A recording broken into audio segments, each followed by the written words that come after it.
hoy. Y precisamente hoy también iniciamos con un tema importante. Mañana se va a debatir la moción de censura hacia el ministro del Interior, Vicente Romero. Recordemos que este pedido lo hace el Congreso porque, pues, según los cuestionamientos que llegan del Parlamento, no se estaría realizando un correcto trabajo de parte del Ministerio del Interior para reducir la inseguridad ciudadana, y es por ello que se va a debatir pues esta moción. Son dos mociones, recordemos, y para ello, sobre este tema, vamos a conversar con los congresistas. Estamos con el congresista de Perú Libre, Flavio Cruz. Congresista, bienvenido, gracias por acompañarnos. Gracias. Y también estamos con el congresista Carlos Anderson. Bienvenido, muchas gracias por acompañarnos. ¿Cómo estás? Comencemos hablando un poco sobre este tema. Tenemos realmente varios temas de qué hablar, pero empezando sobre la posición hacia esta moción de censura, este debate hacia el ministro del Interior, congresista Flavio Cruz. ¿Cuál es la posición que ha tomado Perú Libre? ¿Ya se ha sentado en general? ¿Todos los miembros de esta bancada ya tienen una decisión o todavía no? No, sí, buenas noches a todo el país, también con Carlos. Sí, en el caso de Perú Libre lo tenemos decidido, ¿no? Además, formulamos también la moción de censura, de modo tal que la votación para mañana está prácticamente terminada, ¿no? Tenemos muchísimas razones, que sería largo explicarlo, pero usted hizo un preámbulo válido, o sea, la incapacidad de la gestión ministerial para el tema de la inseguridad ciudadana y otros más. Por supuesto que Perú Libre tiene sus propias cuentas por saldar en términos políticos, entre comillas, y creo que ya no debe haber continuidad. Necesitamos una renovación en el Ministerio del Interior. ¿Qué temas políticos, por ejemplo? Bueno, él es el responsable político directo, por ejemplo, de las masacres de Juliaca, de todo este problema de las protestas, la represión policial con la que actuó en su momento cuando hubo las protestas, cosa que no lo hace ahora, porque su vehemencia, su valentía en ese momento para contrarrestar las protestas, quisiéramos verlo ahora, pero no se le ve. Y también responsable de la no captura de su líder, Vladimir Cerrón. Hasta podríamos decir, pues, ¿no? O sea, vea usted a qué nivel llega su ineficiencia, pero ese es un tema muy aparte para nosotros. Pero sí considera que tiene gran parte de responsabilidad para elaborar estrategias, me refiero. Claro, yo no sé, no conozco exactamente su carrera policial, pero como político creo que no dio la talla, pero lo tienen ahí, algún compromiso debe haber, pero yo creo que el país está exigiendo que ya se vaya. En el Congreso creo que hay una mayoría que ya también dio su posición y creo que está echada su suerte, ¿no? Ahora, tenemos en cuenta que todavía estos estados de emergencia continúan. ¿Es realmente necesario hacerlo? ¿Será factible también y sobre todo contribuirá a la lucha contra la delincuencia, teniendo en cuenta que todavía vamos en los primeros pasos? Hasta ahora esas han sido decisiones teóricas que en la práctica no se han visto, ¿no?, efectivizarse en materia de darle tranquilidad a la ciudadanía. Cada día se acrecentan las situaciones de violencia que se dan, ¿no?, contra la población sobre todo. Entonces, ¿qué se puede esperar con eso? Ya todo está decidido así. Congresista Carlos Anderson, ¿cómo van los ánimos en el Parlamento? ¿Usted cómo ha podido observar primero su posición en cuanto a este debate? ¿Está a favor o en contra? ¿Y cómo ha visto a sus colegas también? A ver, mira, definitivamente el señor Romero es un fracaso. En general, la estrategia de gobierno, si alguna vez la tuvo, en materia de seguridad ciudadana, es un fracaso, ¿no? Lo vemos en las calles, lo vemos en la delincuencia común, lo vemos en el sentimiento en general de inseguridad y en el hecho de que 4 de cada 10 peruanos dicen haber sido víctimas de algún tipo de asalto, de robo, etcétera, ¿no? También está todo el fracaso, por supuesto, en no capturar a figuras políticas como el exministro Silva, el sobrino del expresidente Castillo y, por supuesto, al prófugo delincuente Vladimir Cerrón, ¿no? Que son, digamos, también casos glamorosos, ¿no?, de un fracaso en general del señor Romero. Fracaso que además también hay que decirlo, ha tenido incluso rasgo de comedia, ¿no? Porque toda esa idea de que de la noche a la mañana sacas un plan Boluarte, ¿no?, del sombrero, ¿no?, simplemente porque la gente hablaba del plan Bukele, es parte justamente de las razones, creo yo, por las cuales el señor se ha ganado a pulso el repudio ciudadano y también el repudio en el Congreso de la República, incluyendo a socios estratégicos del gobierno de la señora Boluarte Otárola, como son Fuerza Popular y Perú Libre, ¿no? Esta vez cambiaron. Claro, pero hay que recordar también que el problema de la inseguridad ciudadana no es un problema de ahora. Está siendo arrastrado de gestiones anteriores, incluso del expresidente Pedro Castillo. ¿Por qué no se cuestionó también ahí, no? ¿Quién te ha dicho que no se cuestionó? Perdóname. Pero si no, si se tendrían ahora resultados en todo caso, si el Congreso hubiera tenido un trabajo correcto. Perdóname, si una de las razones por las cuales justamente el gobierno del señor Castillo en parte fracasó fue porque se la pasó cambiando de ministros del Interior a cada rato. ¿Y por dónde debió ajustar en todo caso el gobierno? ¿Perdón? ¿Por dónde debió ajustar en todo caso el gobierno? Mira, primero que nada tendría que haber llegado al gobierno con algún tipo de plan claro, ¿no?, para enfrentar la delincuencia, con inteligencia, con recursos.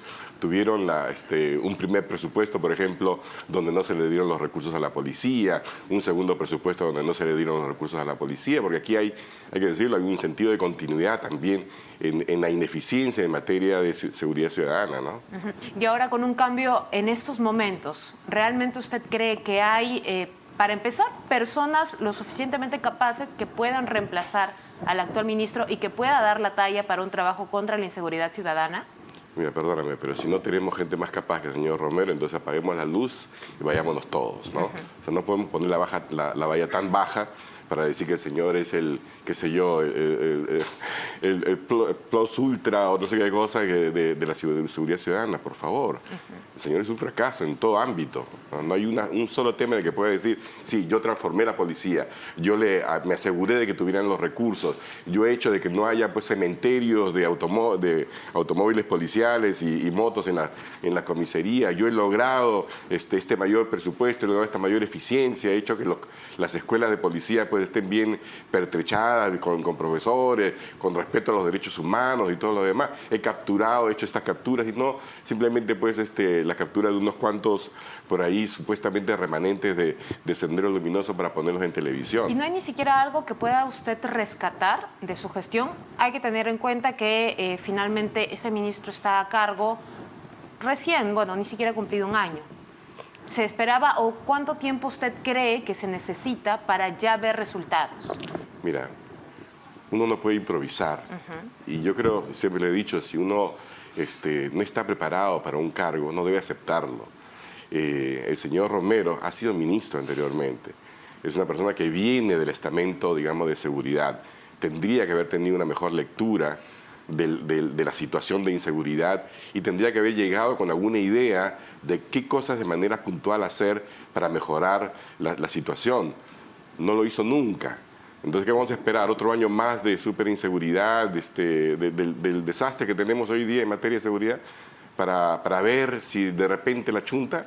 Es lo mismo con la economía. No podemos ser tan mediocres simplemente de aceptar el estado de cosas. Creo que tenemos, los ciudadanos en general, ¿no?, el derecho de exigir una mejor gestión. Y no pueden decir que no hay plata, porque presupuestos hay a montones, mal ejecutados, llenos de corrupción, etcétera. Congresista, ¿cuánto pesa el manejo de los conflictos sociales que ha tenido el ministro actualmente? Y resaltando un poco también el trabajo que se hizo acá en Lima cuando las manifestaciones llegaron y que, si bien es cierto, tuvieron también sus saldos, no fue más numeroso que lo que se registró en el sur. No estamos minimizando, ojo, pero hay una diferencia también. ¿Esto para usted qué representa? Nada, o sea, en realidad el manejo de la conflictividad social ha sido también, no solamente digo mediocre, peor que mediocre.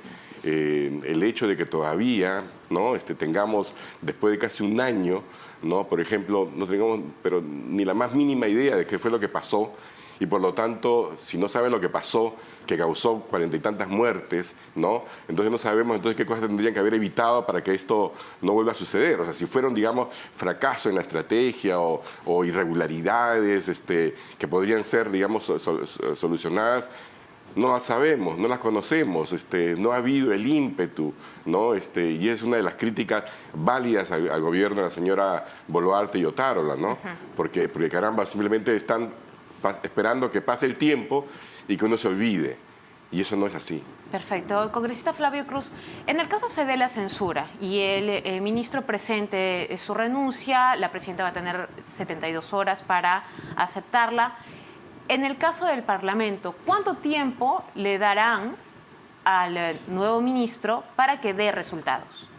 Yo creo que siempre es bueno dejar trabajar al principio, ¿no? En todo caso también, si puede él públicamente ofrecer, por ejemplo, su plan, qué ideas nuevas tiene, de repente algunas estrategias y de pronto van dando resultados. Uno tiene que ser objetivo, tampoco puedes de la noche a la mañana pedir un cambio radical, digamos, pero por lo menos alguien mucho más creativo, alguien que dé confianza, alguien que no tenga este espíritu represor, por ejemplo, contra la ciudadanía. Ahora, además, tiene que cambiar la imagen de gobierno porque lo que está pasando es que basta ver las encuestas, nosotros también estamos involucrados allí, la ciudadanía no reconoce al gobierno, no lo respeta, por lo tanto, por eso la delincuencia, o sea, no respetan al ministro, no respetan al señor Otárola, no respetan a la presidenta, no la respetan. Y como tal, hay un libre albedrío de la ciudadanía y por eso estas conductas delictivas, esa es nuestra mirada. En todo caso, ya no sería tanto, bueno, por lo que lo entiendo, ya no sería tanta responsabilidad de un solo ministerio, sino también de la presidenta Boluarte. Claro, no es un caso aislado. Esto tiene que ver con la integralidad del gobierno, ¿no? Y esa es la evaluación objetiva que hay que hacer. Ahora, la captura de los terroristas ayer,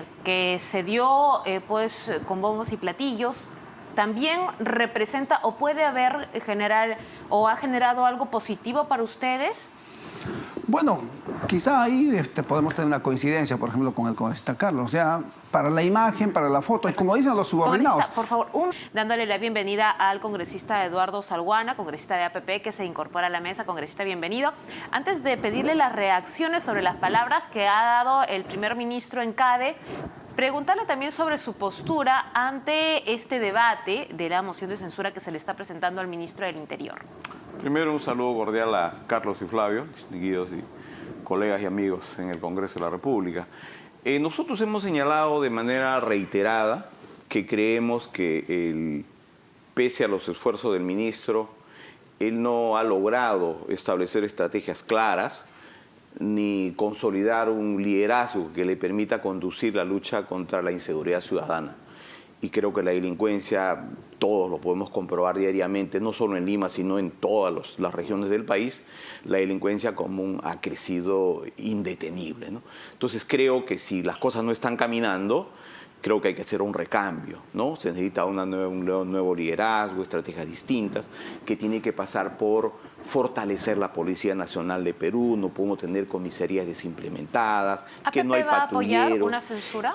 La mía, lo que estoy señalando es una posición personal. Nosotros vamos a discutirla, pero creo que esa es la posición que va a prevalecer según lo conversado con los colegas de la bancada. ¿Ya hay una posición en todo caso? No, aún no. Lo que estoy señalando es un punto de vista personal, lo discutiremos en bancada y tomaremos una decisión. Estos viajes de los congresistas que van a acompañar a la presidenta, ¿podrían ser una suerte de favor, ¿no? O de manera de ganarse un poco al Congreso ante esta moción? ¿Se podría tomar así?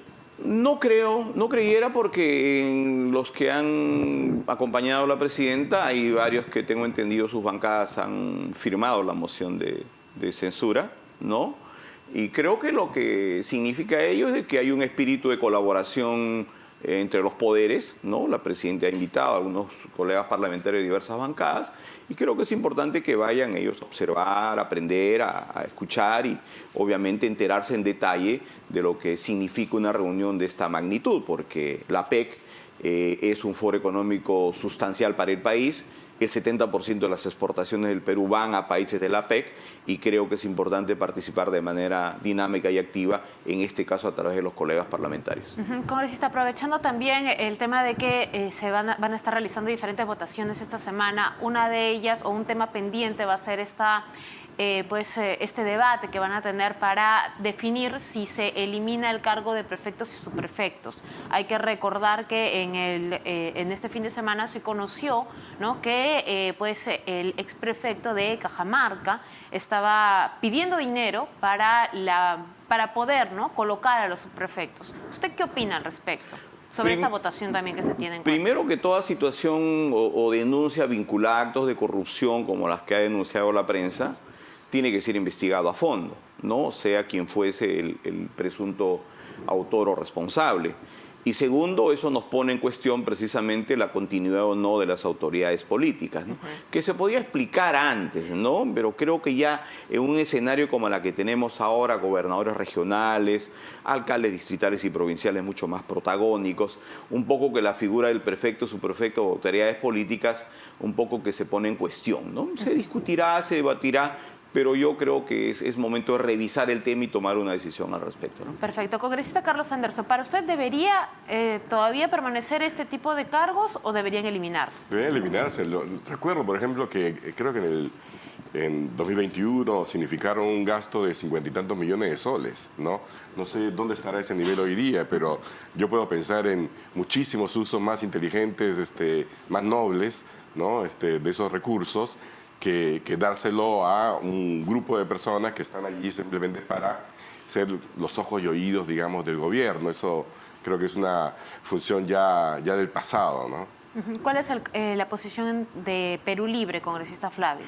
Bien, el Estado es uno solo, pero bajo el principio de la división de poderes tenemos el judicial, ejecutivo, legislativo. En esa línea, el ejecutivo, presidente de la República, ejecutivo, gobierno regional, ejecutivo, gobiernos locales, provincial, distrital, llegamos hasta centro poblado, es decir, con su alcalde elegido. Es decir, el ejecutivo tiene su representante en cadena.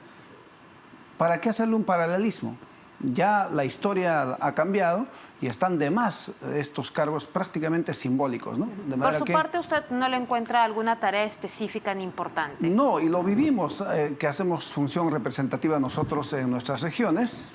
El prefecto, subprefecto, no sabemos dónde se pone, cuál es su lugar. Finalmente, los miembros del ejército, a veces en los protocolos, ¿a quién se le pide permiso al prefecto o al gobernador? Es una confusión total. Cuando el representante así formal del Ejecutivo es el gobernador regional o el alcalde provincial o el distrital o el del centro poblado, repito. Entonces, ¿para qué está además el prefecto? ¿Y qué pasaría con las oficinas, no? Porque finalmente son sus oficinas las que entregan, por ejemplo, las garantías.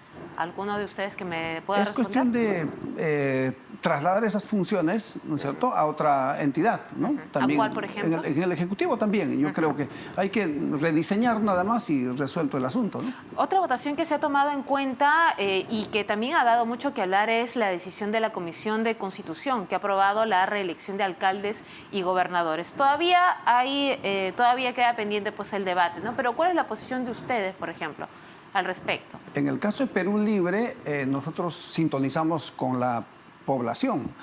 Hay que ver, yo nunca subestimo las encuestas, por ejemplo. O sea, ¿cuál es la expresión popular? No quiere nada que sean reelección, por ejemplo. O sea, la población está clarísimo, tiene el chip claro y dice reelección nada, nadie debe repetir. Además, yo creo que la democracia es siempre cambio, es alternancia, es rotación, ¿no? Y por lo tanto, no vemos que sea, por lo menos en esta circunstancia, pertinente aprobar una reelección. Congresista Carlos Anderson, esto en la Comisión de Constitución, bueno, se sostiene, ¿no?, en el hecho de aprobar la reelección a modo de que se convierta en una especie de incentivo para las autoridades, ¿no? Si es que han hecho un buen trabajo, continúan solo por un periodo más. De lo contrario, finalmente el pueblo tiene la decisión. Sí, ¿Pero realmente ocurrirá esto? No, si me permites, hay un error conceptual en la forma como se está presentando el tema en esta mesa. Permitir la reelección no significa la reelección automática de una autoridad. Simplemente significa que un alcalde, ¿no?, se somete a un proceso... Claro, como una votación nuevamente. No, exacto. Y lo eligen popular, o no lo eligen. Ajá. O sea, no hay una reelección como tal, ¿no es cierto? Yo no tengo, no pertenezco a un partido, no tengo una bancada, ¿verdad? Tengo una bancada de uno por ahora. Así que no tengo, digamos, un interés particular. Y sin embargo, te voy a decir, yo sí creo que es importante la reelección de alcaldes y gobernadores. También creo que sería bueno tener la reelección de congresistas, pero no para este Congreso, eso lo he dicho bien claro, porque creo que uno no debe votar a favor de algo que lo va a beneficiar directamente, ¿no? ¿Por qué tendría que dársele esta oportunidad a los alcaldes? No, a ver, te explico la lógica, ¿no? La lógica es la siguiente. En todo ejercicio de gobierno hay un proceso de aprendizaje, ¿no? Entonces, por ejemplo, ¿qué es lo que ha pasado este año? ¿Por qué es que la inversión pública casi no se ha movido y ha sido un fracaso? porque el primer año de gobierno de los gobiernos regionales, de los gobiernos locales, ¿no? Llegan, recién componen sus equipos, están entendiendo qué es lo que pasa, cómo funciona, un año perdido, ¿verdad? Digamos que alguien ha hecho un buen trabajo después de 4 años, se tiene que ir, porque no tiene forma de ser vuelto a elegir por la población, incluso si la población quisiera, ¿no?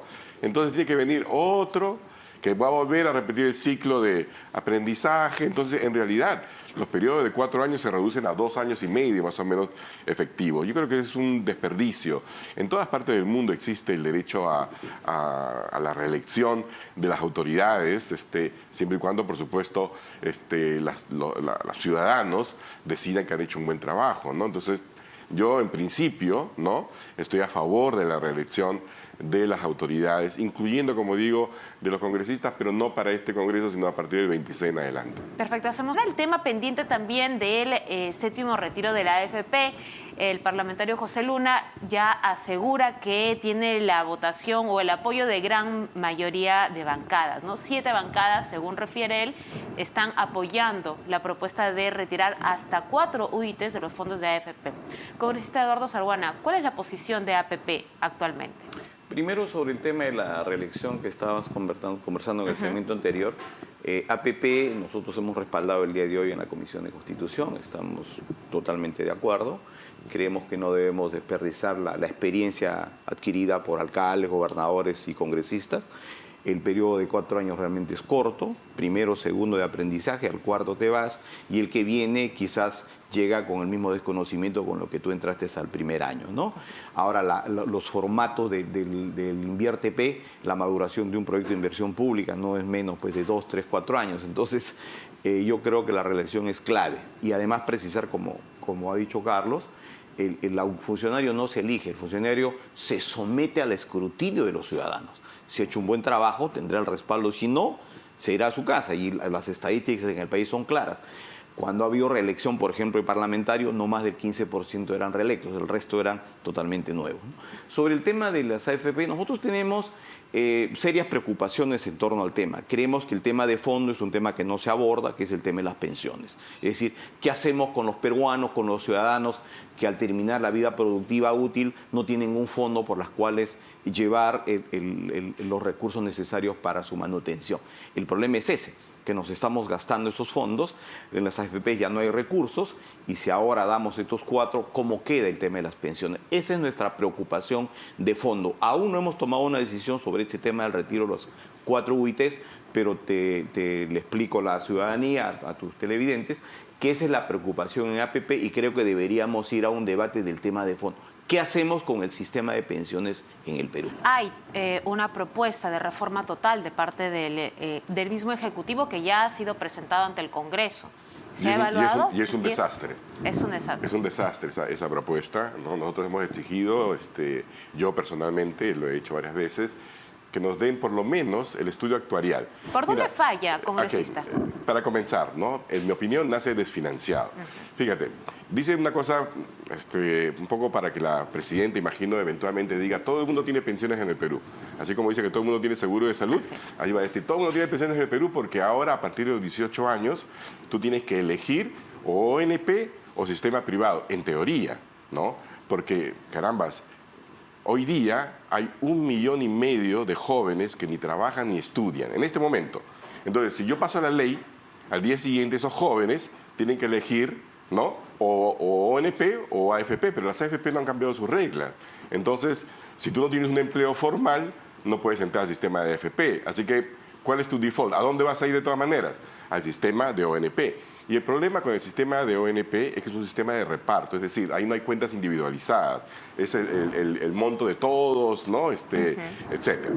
Entonces, tú como gobierno estás tomando de entrada el compromiso de darle eventualmente una pensión de 600 soles, una pensión mínima, etcétera, por ejemplo, a 1,5 millones de jóvenes que ni estudian ni trabajan y probablemente a lo largo de su vida difícilmente puedan acceder a un empleo formal, ¿no? Entonces, eso tiene consecuencias. Eso tiene consecuencias en el largo plazo. Por eso es que se hace necesario, ¿no?, responsablemente un estudio actuarial. Lo hemos pedido varias veces, se hacen los sordos, porque claro, Si tú lo pasas y nunca presentas nada, no importa, el problema le va a estallar a los siguientes gobiernos, ¿no? Entonces, y no lo digo yo solamente, lo acaba de decir la superintendente de Banca y Seguros, la señora Socorro Heisen, lo ha dicho el exministro David Tuesta en una presentación que tuvo ayer, por ejemplo, con nosotros en el grupo de trabajo de pensiones. Y como ese tiene un montón de otros defectos. Eso no soluciona para nada el problema fundamental que es, y aquí voy a referirme a mi colega y amigo Eduardo Salguán, ¿no? El problema fundamental es que el sistema de pensiones en el Perú está diseñado para excluir gente, no para incluir gente. Porque desde el momento en que en un país donde solamente 3 de cada 10 personas tienen un empleo formal, y tú le dices, bueno, para tener tu AFP tienes que tener un empleo formal, ya excluiste a los otros 7. Y el segundo problema es que cuando nos dicen, por ejemplo, pero ¿cómo vas a ir a un cuarto retiro? Porque si tú vas a un cuarto retiro de 4 UITs, 2 millones de peruanos se van a quedar sin pensiones. Ok, invirtamos la figura. Si 2 millones de personas se van a quedar sin pensiones porque retiran 4 UITs, significa que todo lo que tienen en el fondo son 4 UITs. Ajá. 4 UITs son como 20.000 soles, ¿no es cierto? Entonces, si según las propias palabras de las AFPs, se necesitan más o menos 200.000 soles para tener una pensión de 500 soles, entonces con 20.000 soles, ¿qué tendría? 50 soles de pensión. ¿Y eso vale la pena realmente? Entonces, no, ahí hay un fracaso del sistema. Yo creo que tenemos que mirarlo esto sin temor para poder entonces a repensar todo el sistema. Su opinión, congresista Flavio Cruz, sobre este retiro de los fondos de las AFP. Bueno, creo que el tiempo está en contra nuestra. En realidad, yo voy por casos concretos que hemos visto de los últimos retiros, ¿no? Sabemos que la esperanza de vida vamos sobre 70 o no pasamos de 80 más o menos. Entonces, la gente que está haciendo, y hay un llamado a la responsabilidad de la población, retiran su AFP y emprenden un negocio. Y hacen números. Y yo al día estoy vendiendo 200 soles de un pequeño negocio, compra-venta, comercialización o algún servicio. Y luego dice, hoy 30 días, son tantos, 3 a 5 mil. Y va pasando más tiempo y se da cuenta que lo que hizo es positivo y su dinero ha ido moviéndolo y termina ganando. A diferencia de lo que podría ahí guardado su plata, finalmente no va a tener resultados. En conclusión, vale retirar para poder invertir o trabajarlo. Entonces, ahí viene la responsabilidad de la persona que va a retirar su AFP. Vamos nosotros a favor de eso, ¿no? De esa idea de que la gente con su dinero puede trabajarlo y hacer que crezca su propio dinero, ¿no? Perfecto, les agradecemos a los 3 por habernos acompañado en esta oportunidad, el congresista Eduardo Salguana, Flavio Cruz también y el congresista Carlos Sanderson en esta oportunidad.